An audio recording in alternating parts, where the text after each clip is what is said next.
Hello everyone, today we will study week 2 content, that is parts of speech. Now a very basic question, what are parts of speech? So parts of speech ऐसी categories होती है words की जो बताती है कि word कैसे function कर रहा है एक sentence में, कि वो noun की तरह function कर रहा है, वो pronoun की तरह function कर रहा है, ऐसे. और total parts of speech होती कितनी है? तो 8 parts of speech are there in total. Let's see what are they. तो first one, it's a noun. Second one, pronoun. Third, verb. Fourth, adverb. Fifth, adjective. Sixth, preposition. Seventh, article. And eighth, conjunctions. Now we'll study each of them in details. So let's start with the first one is a noun. Now what is a noun? Noun, it's a name of a person, place, animal, thing, idea or a feeling. Basically, एक naming word है noun. तो वही होते हैं. So what is a noun? So noun, it's a naming word that is a name given to a person, place, animal, thing, feeling and an idea.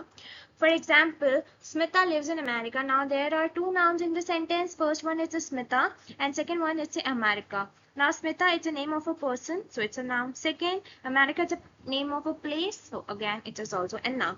Now let's see classification of nouns. So nouns are classified into two types. The first one is a countable noun and second one is an uncountable noun. As the name suggests, countable means that one that can be counted and uncountable means the one that cannot be counted up. So let's study countable nouns in detail. So countable nouns are categorized into three types. The first one is a proper noun, second one is a class noun and third one is a collective noun. अब exam में आपको इनकी definition कोई भी नहीं पूछेगा और ना ही ये क्वेश्चन पूछेगा कि इसमें से हमें बताओ कि प्रॉपर नाउन कौन सा है, इसमें से क्लास नाउन कौन सा है और इसमें से कलेक्टिव नाउन कौन सा है. वो आपसे सिर्फ यही पूछेगा कि मुझे नाउन बता दो, पर नाउन बताने के लिए भी हमें ये थ्री कैटेगरीज का पता होना चाहिए ताकि हम नाउन को आइडेंटिफाई इजीली कर पाए. तो मैं आपको समझा देती हूँ कि ये कैसे आइडेंटिफाई कर सकते हैं. नाउ प्रॉपर, अब प्रॉपर नाम से ही आपको पता चल जाता है कि एक स्पेसिफिक है. प्रॉपर मतलब क्या होता है? स्पेसिफिक. और नाउन का मतलब नेम, प्लेस, एनिमल, थिंग. तो specific name given to a person, place, animal, thing, idea और एन फीलिंग. अब क्लास नाउन्स को आप कॉमन नाउन भी कह सकते हो. अब क्लास नाउन या common noun, anything you can use और एनीथिंग यू कैन से, ये नॉन स्पेसिफाइड थिंग्स होती है या किसी का नाम हो जाता है या कोई हम प्लेस का नाम देते हैं जो नॉन स्पेसिफाइड होती है, वो स्पेसिफाइड नहीं होती है. अब अगर मैं कह देती हूँ कि I am driving a car, तो अभी सेंटेंस में कार तो मेरा नाउन बन जाता है, बट वो नॉन स्पेसिफाइड है. मैंने ये स्पेसिफाई थोड़ी करा है कि मैं कौन सी कार चला रही हूँ, मैंने तो सिर्फ यही बोला ना कि मैं कार चला रही हूँ. तो कार मेरा एक पूरी कार की कैटेगरीज को, नॉन स्पेसिफाइड है बट वो पूरी कार की कैटेगरीज को एक साथ लेके चलता है, तो वो मेरा कॉमन नाउन की कैटेगरी में आ जाएगा. एक कॉमन कैटेगरी को लेकर चलता है, तो इसलिए हम इसे कॉमन नाउन की कैटेगरी में डाल देते हैं. बट यही अगर सेंटेंस में बना देती I am driving a Maruti 800 car, तो मारुति 800 मेरा एक स्पेसिफिक नाम दे दिया मैंने गाड़ी को. तो जब स्पेसिफाइड हो जाता है तो वो प्रॉपर नाउन की कैटेगरी में चल जाता है. अब third one, it's a collective noun. Collective noun का जस्ट मैं आपको एग्जांपल दूंगी और आप समझ जाओगे. अगर मैं बोलती हूँ फ्लॉक ऑफ बर्ड्स, मतलब वो सारी बर्ड्स के ग्रुप को हम बोल रहे हैं फ्लॉक ऑफ बर्ड्स. अगर मैं बोल दूंगी गैलेक्सी ऑफ स्टार्स, तो सारे स्टार की ग्रुप को मैं बोल दूंगी कि वो गैलेक्सी ऑफ स्टार्स है. तो वो होते हैं हमारे कलेक्टिव नाउन. बस आपको इतना ही जानना है और इससे ज्यादा आपको जानने की बिल्कुल भी जरूरत नहीं है. अब अब हम पढ़ते हैं अनकाउंटेबल नाउन को डिटेल में. अब अनकाउंटेबल नाउन भी दो कैटेगरीज में डिवाइडेड है. The first one is abstract noun and second one is a material noun. अब एब्स्ट्रैक्ट नाउन क्या होता है? अब एब्स्ट्रैक्ट नाउन ऐसे नाउन होते हैं जो कि नॉन फिजिकल होते हैं, या आप ऐसा समझ लो कि ऐसे नाउन जिसको मैं अपने सेंसेस से डायरेक्ट नहीं कर सकती हूँ, मैं डायरेक्टली देख नहीं सकती या कर, बस मेरे को पता है कि वो अंदर मेरे मुंह से अंदर हो रहा है मेरे, तो वो मैंने आपको बोल दिया नॉन फिजिकल. फिजिकल नहीं है, वो मेरे सामने नहीं है. अगर मैं बोलती हूँ I am feeling angry today, तो एंग्री है, तो एंग्री क्या मेरे सामने थोड़ी खड़ा है, वो तो मेरे अंदर से एक फीलिंग आई है. तो वो फीलिंग और जो आइडिया होता है ना, वो हम एब्स्ट्रैक्ट नाउन की कैटेगरीज में डाल देते हैं. Second one is a material noun. तो मटीरियल नाउन का ऐसा समझ लो कि ऐसे नाउन्स, अब मटीरियल नाउन वो नाउन होते हैं कि या तो हम उन्हें सिर्फ मेजर कर लें कि हाँ वो इतने हैं, या हम उन्हें वेट कर लें कि हाँ ये इतना किलो है या इतना है. फॉर एग्जाम्पल लाइक हमें अगर बोलना होगा कि मुझे 5 लीटर्स मिल्क दे दो, तो आप क्या उन्हें काउंट कर सकते हो? नहीं कर सकते हैं। तो nouns that can be measured or weighed but cannot be counted are known as material nouns। बस आपको इतना ही जानने का जरूरत था nouns के टॉपिक में और मैंने आपको बता दिया। अब आगे अब हम नेक्स्ट कैटेगरी देखते हैं पार्ट ऑफ स्पीच की, जो कि है वर्ब्स। तो वर्ब होते क्या है? तो वर्ब ऐसे वर्ड्स होते हैं जो एक सेंटेंस में बताते हैं कि उसका एक्शन क्या हो रहा है। तो जो एक्शन वर्ड्स होते हैं ना, that are known as word. So, verb is a word that is used to describe the state or action of a sentence. For example, Jennifer walked to the store. तो अब Jennifer हो गया noun, walked, अब उसका action word जो हमें चाहिए ढूंढना है सेंटेंस में, वो हो गया verb। अब walk कैसे? अब वही उसकी एक्शन है कि वो चल रही है, वही उसकी एक्शन हो गई ना कि वो चल रही है। तो वॉक्ड हमारा क्या हो गया? एक्शन वर्ड हो गया, और एक्शन वर्ड पता लगते ही वो हमारा क्या हो गया? वर्ब हो गया। तो वर्ब में एक टॉपिक है auxiliary verb. So auxiliary verbs are also called as helping verb that is used to change or help main verb in a sentence. Some of the auxiliary verbs are be, can, could, do, might, shall, should, would etcetera. Auxiliary verbs ऐसे verb होते हैं जो कि main verb को change कर देते हैं, उनकी जगह वो डाल देते हैं be, can, could, do, might, shall, should, would. Okay, तो these are known as auxiliary verbs। Main आप अगर ये auxiliary verbs पढ़ लोगे कि some of them are this, तो आप verb को easily identify कर लोगे। और नहीं तो आप अगर ये देख लोगे ना कि action word कौन सा है सेंटेंस में, तो उससे भी verb easily identify हो। अब हम थर्ड कैटेगरी देखते हैं पार्ट ऑफ स्पीच की, जो कि है pronouns. Now what is a pronoun? अब अगर मैं इस वर्ड को तोड़ती हूँ तो प्रो एंड नाउन, मतलब ऐसे वर्ड्स जो नाउन को रिप्लेस कर रहे हैं सेंटेंस में, या नाउन की जगह हम यूज कर रहे हैं, that are known as pronouns। So pronoun is a word that replaces a noun in a sentence। For example, we look for Brittany at her house but she was not there। अब मैं दो बार अगर Brittany use करती तो बहुत ही ज्यादा sentence बोलने में मुश्किल होती, इसलिए मैंने दूसरी बार जब मुझे Brittany बोलना था तो उसकी जगह मैंने she, that is pronoun मैंने यूज कर लिया उसकी जगह। और pronouns 3 टाइप्स के होते हैं, that are subject pronouns, object pronouns and other pronouns। Now what are subject pronouns? I, you, he, she, it, we, they। ठीक है। Object pronouns are me, you, him, her, it, us, them, और other pronouns his, her, this, that, etc। अब मैं आपको subject और object आगे detail में बताऊंगी, तब आपको ये और अच्छे से समझ में आ जाएगा। अब देखते हैं कि subject and object होते क्या है एक सेंटेंस में। तो सब्जेक्ट वो होता है जो डूअर होता है एक्शन का, कि कौन कर रहा है। बेसिकली सब्जेक्ट नाउन होता है। नाउन क्या होता है? नेमिंग वर्ड होता है ना, तो नेमिंग वर्ड वही कराता है जो डूअर होता है। तो subject is the doer of the action, कि वो एक्शन कौन कर रहा है। डूअर हो गया तो डूअर का नाम आते ही तो हमारा नाउन हो गया। नाउन में भी हमारा प्रॉपर नाउन हो गया। ओके, सेकेंड ऑब्जेक्ट क्या होता है? अब ऑब्जेक्ट या तो एक वर्ड होगा या ग्रुप होगा पूरे वर्ड का जो रिसीव कर रहा है action.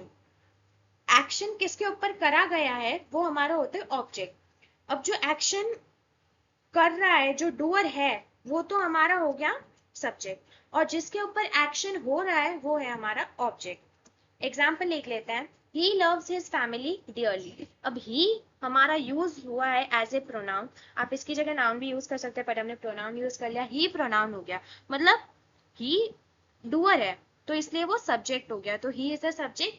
Loves his family dearly, अब वो कौन रिसीव कर रहा है? वो जो डूअर का जो एक्शन है वो कौन रिसीव कर रहा है, कि वो अपनी फैमिली को बहुत ज्यादा प्यार करता है, तो फैमिली उसकी रिसीव कर रही है एक्शन, इसलिए हिज फैमिली हो गई हमारी ऑब्जेक्ट। अब हम जाते हैं नेक्स्ट पार्ट ऑफ स्पीच पे, जो कि है एडजेक्टिव्स। नाउ एडजेक्टिव्स क्या होते हैं? तो एडजेक्टिव्स हमने स्टार्टिंग से पढ़ा हुआ है कि वो डिस्क्राइब करते हैं नाउन या प्रोनाउन को सेंटेंस में। तो adjectives basically are the describing words that describe a noun or a pronoun in a sentence. So, an adjective describes or give information about a noun or a pronoun in a sentence। For example, he is a tall boy।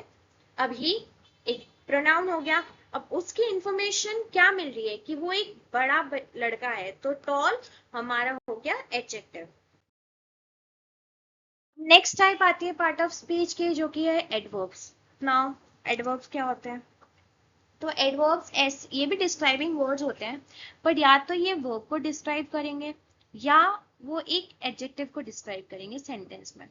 अब adjective और adverbs में ये difference में हम सोचने में आता है कि एडजेक्टिव भी डिस्क्राइबिंग वर्ड्स होते हैं और एडवर्ब्स भी डिस्क्राइबिंग वर्ड्स होते हैं, बट एडजेक्टिव हमारे नाउन या प्रोनाउन को डिस्क्राइब करते हैं और एडवर्ब्स वो होते हैं जो हमारे वर्ब्स को डिस्क्राइब करते हैं। ठीक है, सो adverb it's a word that describes a verb or adjective in a sentence.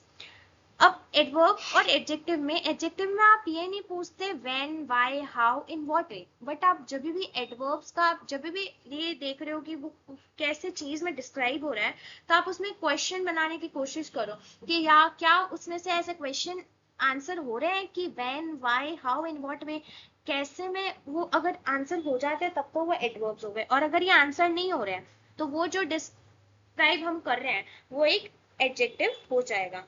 तो एग्जाम्पल देख लेते हैं, she sings well.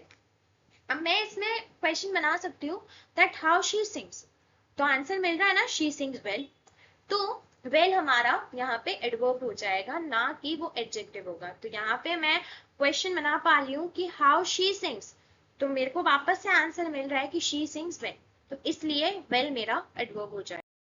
Next type of part of speech are the prepositions. अब प्रेपोजिशंस क्या होते हैं? प्रेपोजिशंस ऐसे वर्ड्स होते हैं जो हमें रिलेशनशिप दिखाते हैं टाइम में या प्लेस में, वो होते हैं हमारे prepositions. So prepositions are the words that help us show relationship in time place and position. Position में भी दिखा देते हैं।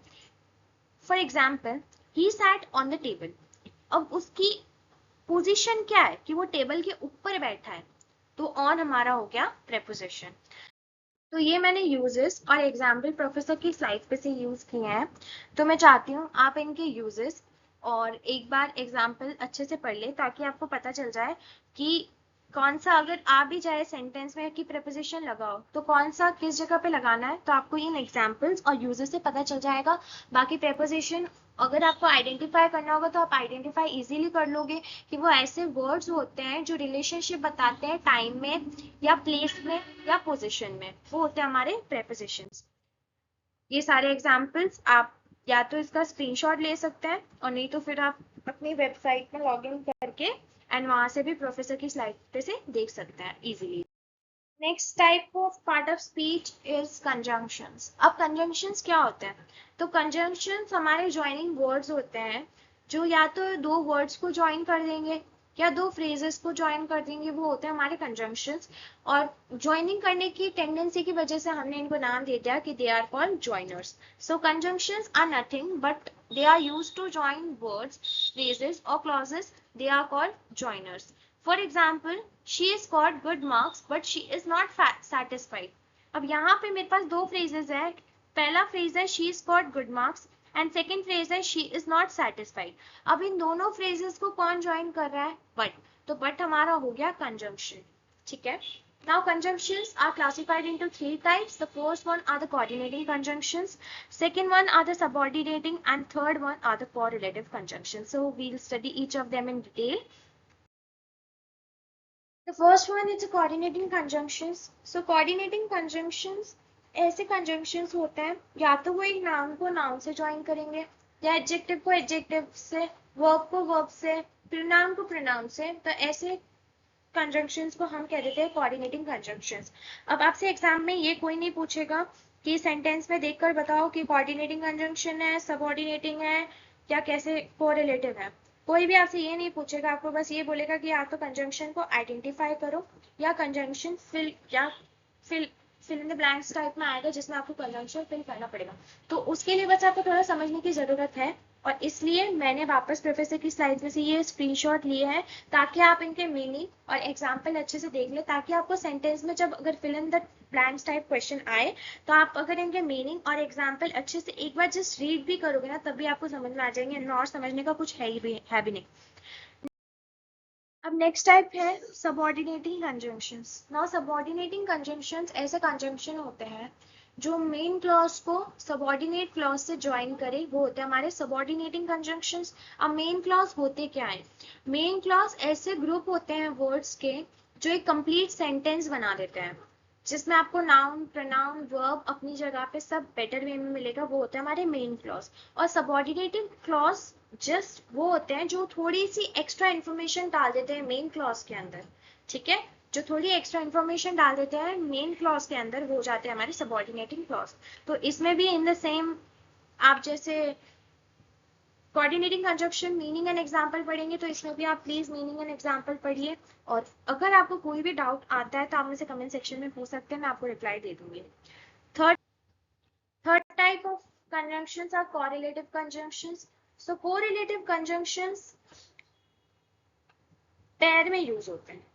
वो हमेशा एग्जाम्पल से ही आप समझ जाओगे, नाइदर नॉर आइदर नॉर, तो ये एक पेयर है, ये दोनों ही आइदर और दोनों ही एक सेंटेंस में आएंगे। तो ऐसे कंजंक्शन जो कि पेयर में यूज होते हैं और ऑल्टरनेटिव या इक्वल एलिमेंट्स को ज्वाइन करते थे, वो होता है हमारे कोरिलेटिव कंजंक्शंस। तो इनके भी आप एग्जांपल्स पढ़ लेना, और कोई भी डाउट हो तो आप मेरे से कमेंट सेक्शन में पूछ सकते हो। अब इंटरजेक्शंस। अब इंटरजेक्शंस हमारा टाइप नहीं होती है पार्ट ऑफ स्पीच की, बट जब हम कंजंक्शंस पढ़ते हैं तब हम इंटरजेक्शंस भी पढ़ लेते हैं। अब इंटरजेक्शंस एज सच इनके कोई रियल मीनिंग नहीं होते हैं, बट ये ऐसे वर्ड्स होते हैं जो हमें एक सर्टेन इमोशन शो करते हैं, ठीक है। They are they are the words or short phrases that are independent of rest of the sentence. वो डिपेंडेंट नहीं होते हैं पूरे सेंटेंस के ऊपर, वो इंडिपेंडेंट होते हैं। They are not marked for tenses, number, aspect and other grammatical features, and they are more common in speech than in writing. Example, ouch, oh. तो ये एक सडनली मैं शो कर रही हूँ ओ। अब ओ में मैं उसको लिख नहीं सकती हूँ कि मैं मार्क नहीं कर सकती कि हाँ इसका यही ग्रामेटिकल फीचर है या यही इसका फीचर है, ये इसी के लिए यूज होगा। तो इसलिए मैं इसको ज्यादातर ये जो इंटरजेक्शंस होते हैं वो हमारे स्पीच में ही यूज होते हैं और राइटिंग में यूज नहीं होते हैं। तो the last type of part of speech that are articles. अब आर्टिकल्स होते क्या है? अब हमने पढ़ा a and the are the articles, but ये तो होती है इन आर्टिकल्स की टाइप कि a and the other types of article. Basically articles होते क्या है? तो आर्टिकल्स ऐसे वर्ड होते हैं जो नाउन को डिस्क्राइब करते हैं, ताकि हमें पूरे नाउन का फ्रेज का मीनिंग समझ में आ जाए कि वो नाउन फ्रेज मतलब क्या करना चाहता है। So articles are the words that describes noun to mark the reference of the noun phrase. हमें रेफरेंस बता देता है कि नाउन आगे क्या कर रहा है या क्या करना चाहता है, तो वो होते हैं हमारे आर्टिकल्स। आर्टिकल्स दो टाइप के होते हैं, definite and indefinite. Definite article एक ही होता है, that is the, and indefinite are a and an. अब मैं आपको अ एंड द के एग्जाम्पल्स और यूजेस यहाँ पे नहीं बताऊंगी, वो आप लोग प्रोफेसर ने अपनी स्लाइड पे बहुत क्लियरली मेंशन करके लिखे हुए हैं उनके यूजेस की, कब हमें अ यूज करना है, कब हमें एंड यूज करना है और कब हमें द यूज करना है। एंड बेसिकली आप अ और एंड में तो डिफरेंस बना लेते हैं, बट कब हमें द यूज करना है वो जानना बहुत ही इंपॉर्टेंट है। तो इसलिए आप वहाँ पे अपने आईडी में जाएंगे और वहां पे जाके देखेंगे कि इनके यूजेस क्या है। और अगर एक भी यूज आपको समझ नहीं आता है तो आप मुझे कमेंट्स में पूछ लेना, मैं आपको बता दूंगी। बाकी इनके एग्जाम्पल देने से कोई फायदा नहीं है, बिकॉज जब आप ये लेक्चर एग्जाम के टाइम पे देखोगे तब आपके पास इतना टाइम नहीं होगा कि मैं आपको एक एक चीज बता रही होंगी। तो एक ही टाइप ऑफ रिविजन लेक्चर भी बन गया कि जिसमें आपको सिर्फ एक ऊपर ऊपर से समरी मिल रही है, ठीक है। अब कई जगह ऐसी भी होती है जहाँ पे हमें आर्टिकल की यूज नहीं होती है, तो वहां पे हम कहते थे देयर आर 0 आर्टिकल्स। तो अब हमें आर्टिकल की जरूरत कहाँ कहाँ नहीं होती है। तो जब मैं डेली रूटीन की बात करती हूँ वहां पे मेरे को आर्टिकल की यूज करने की बिल्कुल नीड नहीं है। जैसे कि I go to church every day, तो मेरे को ये बिल्कुल भी बोलने की जरूरत नहीं है I go to the church every day, वो सेंटेंस प्रॉपर बन ही नहीं रहा है। I go to church every day बस ये प्रॉपर सेंटेंस है, तो हमें डेली रूटीन में कभी भी आर्टिकल को इंक्लूड नहीं करना है। कभी भी हम मटेरियल या एब्स्ट्रैक्ट नाउन के साथ में भी आर्टिकल को यूज नहीं करना, अगर वो स्पेसिफाइड होगा तब हम उसे यूज कर सकते हैं, बट जब तक वो स्पेसिफाइड नहीं होगा तब तक हमें उन्हें यूज नहीं करना है। और प्लूरल क्लास नाउन के सामने भी आर्टिकल को कभी भी यूज नहीं करना है जब तक वो स्पेसिफाइड नहीं होंगे। Okay, so with this we have completed our topic parts of speech, And still, if you feel that you have any doubts, you can ask me in the comments below. So thank you for watching.